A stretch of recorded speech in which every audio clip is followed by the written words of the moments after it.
अस्सलाम वालेकुम। कैसे हैं जी आप सब? उम्मीद है ठीक ठाक और खैरियत से होंगे। मैं भी बिल्कुल ठीक ठाक हूँ। आज का व्लॉग हम सुबह से स्टार्ट करेंगे और आज सुबह नाश्ते में फ़्रूट चाट थी। तो क्योंकि रोज़ एक तरह का नाश्ता कर कर के इंसान बोर हो जाता है, तो आज अम्मी ने हमें फ़्रूट चाट बना के दी थी। क्योंकि इसके बाद फिर जो हमने साथ साथ खाते ही रहना होता है घर में हो, तो फिर तो यही काम होता है। क्योंकि आज सैटरडे था और सैटरडे ऑफ होता है मेरा। तो यहाँ पे नाश्ता वगैरह मैं कर रही थी और यहाँ पे मेरा हो गया था। और फिर मैं आपको अपने घर के हालात दिखाऊंगी कि कितना गंद होता है और इसको फिर समेटना भी होता है। क्योंकि जहाँ से कोई चीज़ उठाते हैं वापस कोई भी उधर वहाँ कोई चीज़ नहीं रखता, और बच्चे जो हैं वो तो फिर और इतना ही गंद मचाते हैं, कभी एक चीज़ कभी दूसरी चीज़।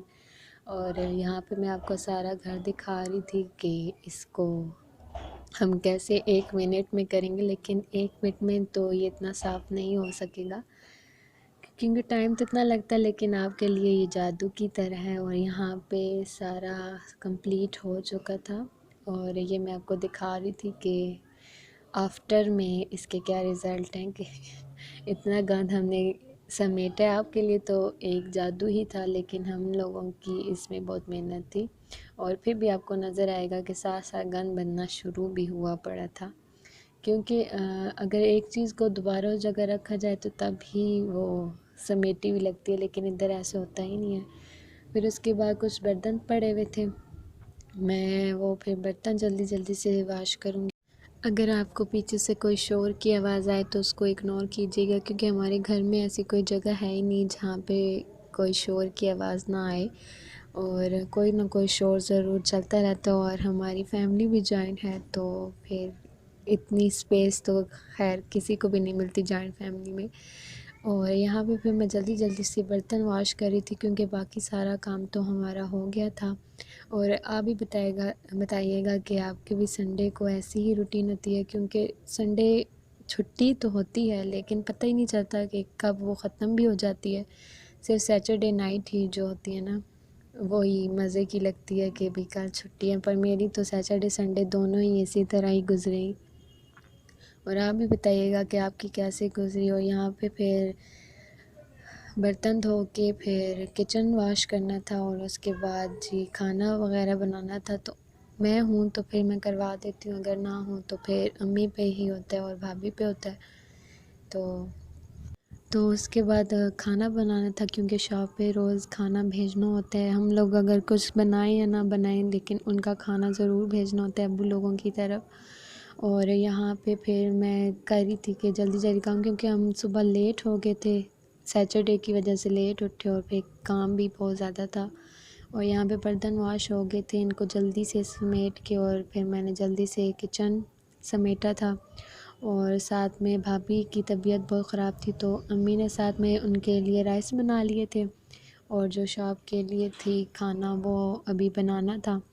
तो अम्मी को मैं और तो हेल्प नहीं करवा सकती, लेकिन मैं उनकी ना वेजिटेबल कटिंग में और इन चीज़ों में थोड़ी बहुत हेल्प करवा देती हूँ। और फिर यहाँ पे मैं आपको दिखा रही थी किचन साफ़ हो गए। और सबसे अच्छी बात यह है कि ओपन किचन है, तो फिर उसको साथ साथ समेट देते हैं। नहीं तो हमारे घर में अगर ओपन किचन ना होता तो इसके हालात बहुत बुरे हो जाते। और यहाँ पे मैं काट रही थी भिंडियाँ, क्योंकि ये इनकी कटिंग पे भी बहुत टाइम लगता है, और फिर ऑनियन कट भी ज़्यादा करने पड़ते हैं, सारी चीज़ें ज़्यादा करनी पड़ती हैं, क्योंकि इसमें जो होता है वो मसाला वो भी ज़्यादा ही बनाना पड़ता है, तो तभी वो मज़े की बनती हैं। और इसका पकाने का मेथड भी डिफरेंट होता है। आप लोगों के साथ भी ऐसे होता है कि एक काम कर रहे हो और उसमें एक और काम आ जाए? हमारे साथ तो ऐसे बहुत होते हैं, एक काम हो रहा होता है वो उधर छोड़ के फिर हम दूसरा काम करने लग पड़ते हैं, वो उधर छोड़ के फिर तीसरा काम। और इस मौसम में मक्खियाँ भी बहुत ज़्यादा होती हैं, आप लोगों के घर में भी होती हैं तो ज़रूर बताइएगा। यहाँ पे भिंडियाँ सारी कट हो गई थी, और यहाँ पे आके मैंने किचन में रखी थी। उसके बाद भाई उठ गया था, तो अम्मी भाई के लिए जूस बना रही थी। और जूस वगैरह बनाने के बाद फिर मैं अम्मी को कह रही थी आप मेरे पास खड़े होना और मुझे बताना कि कैसे कैसे बनता है, क्योंकि मुझे इतना। और यहाँ पे जूस बन गया था, और साथ साथ जो भी बर्तन गंदे होते हैं वो धो देते हैं, क्योंकि हमारा घर में जैसे इंटर हो तो किचन फिर सामने नज़र आता है, तो फिर जो भी बर्तन हम साथ साथ होते रहते हैं। और यहाँ पे फिर भिंडियाँ बनाने लगे थे और इसकी रेसिपी आपके साथ शेयर करेंगे। बहुत ही जल्दी बन जाती है और पहले आप लोगों ने सारी कटिंग कर लेनी है। और चीज़ें तो आप लोगों को पता होंगी, इसमें ऑनियन और टोमेटो हमने डाले थे और वो भी ज़्यादा क्वांटिटी में डाले थे। और कुछ लोग होते हैं कि वो जो होती हैं भिंडियाँ उनको अलग से फ्राई करते हैं और फिर अलग से बनाते हैं, और या कुछ लोग ज़्यादा फ्राई पसंद करते हैं। तो यहाँ पे हम फ्राई कर रहे थे और इसमें जो मसाले थे वो जो आम होते हैं, सूखा धनिया, लाल मिर्च, नमक और हल्दी डाली थी।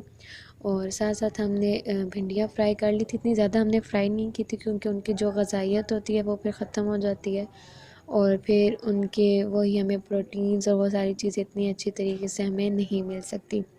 और यहाँ पे हमने इनको अलग फ्राई नहीं किया, इकट्ठा ही किया। और जब वो थोड़ी थोड़ी फ्राई होगी उसी में हमने प्याज डाल दिए और इनको अच्छी तरीके से अब हम इनको पकाएंगे, ठीक है। क्योंकि इसमें प्याज को भी इतना लाल या इस तरह से ब्राउन करने की ज़रूरत नहीं होती। और यहाँ पे ये थोड़ी बहुत ही होगी थी। और इसमें हमने जो भी मसाले थे वो सारे हमने डाल दिए और इनको हम अच्छी तरीके से मिक्स कर लेंगे। और फिर इसके बाद हमने जो पोटैटो कट करके रखे हुए थे वो भी हम इसके अंदर ऐड कर देंगे।